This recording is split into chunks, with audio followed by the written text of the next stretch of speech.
ونصلی علی رسولہ الکریم اما بعد فاعوذ باللہ من الشیطان الرجیم بسم اللہ الرحمن الرحیم رب اشرح لی صدری ویسر لی امری واحلل عقدۃ من لسانی یفقہوا قولی۔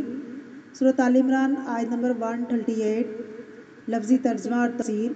ھذا یہ بیان ایک اعلان ہے، للناسی لوگوں کے لیے، وہدن اور ہدایت ہے، وموعظۃ اور نصیحت ہے، للمتقین متقیوں کے لیے۔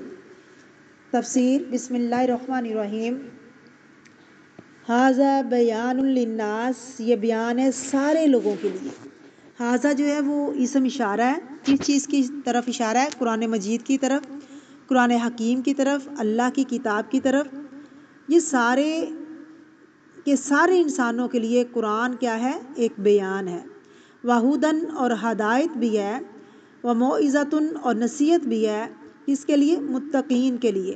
متقین کے لیے کیا ہے؟ نصیحت۔ اس سے کیا پتہ چلتا ہے کہ قرآن پاک لوگوں کے لیے تو بیان ہے، ہر چیز کی وضاحت کرتا ہے، لیکن ہدایت اور نصیحت کس کو ملتی ہے؟ متقین کو۔ اب ہمیں دیکھنا چاہیے کہ ہمیں کیا مل رہا ہے۔ اس قرآن پاک کو صرف ہم اس کا بیان پڑھ رہے ہیں، وضاحتیں پڑھ رہے ہیں، تفسیر پڑھ رہے ہیں، ہمیں معلوم ہوتا جا رہا ہے کہ قرآن میں کیا لکھا ہے۔ یہاں پھر ہدایت بھی مل رہی ہے اور نصیحت بھی مل رہی ہے۔ اگر تقویٰ ہوگا تو دو آخری چیزیں ملیں گی، ورنہ صرف پہلے درجے پر رہ جائیں گے۔ اس آیت کریمہ میں 3 چیزوں کا ذکر کیا گیا۔ آیت پر غور و فکر کریں اور سوچیں۔ نمبر 1 بیان، نمبر 2 ہدن ہدایت، اور نمبر 3 نصیحت، موعظۃ نصیحت۔ بیان کس کے لیے ہے؟ سب کے لیے، تمام انسانوں کے لیے، تمام مسلمانوں کے لیے۔ اور موعظہ نصیحت کس کے لیے؟ تقویٰ والوں کے لیے۔ ہدایت کس کے لیے؟ تقویٰ والوں کے لیے۔ اگر قرآن پاک ہمارے لیے نصیحت نہیں بنتا، ہدایت کا ذریعہ نہیں بنتا، تو قرآن کو نہیں، خود کو بلیم کریں۔ بعض اوقات لوگ کہتے ہیں نا کہ یہ قرآن لوگ پڑھتے ہیں اور ذرا بھی نہیں بدلتے، ذرا بھی تبدیلی نہیں آئی اور کوئی فائدہ نہیں ان کو ہوا قرآن پاک پڑھنے کا، تو اس میں قرآن پاک کا کوئی قصور نہیں ہے۔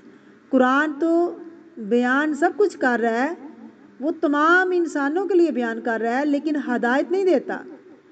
ہدایت صرف اس کو دیتا ہے جو تقویٰ اختیار کرے، جو اللہ سے ڈرتا ہے، جو اللہ کے عذابوں سے ڈرتا ہے۔ تلک آیات الکتاب الحکیم ھدی ورحمۃ للمحسنین، یعنی یہ قرآن کریم، یہ آیات کتاب کی کیا ہے؟ حکمت سے بڑی ہوئی ہے، ہدایت بھی ہے، رحمت بھی ہے۔ کن کے لیے؟ محسنین کے لیے، احسان کرنے والوں کے لیے، جو اس سے فائدہ اٹھانا چاہتے ہیں ان کے لیے، جو ہدایت لینا چاہتے ہیں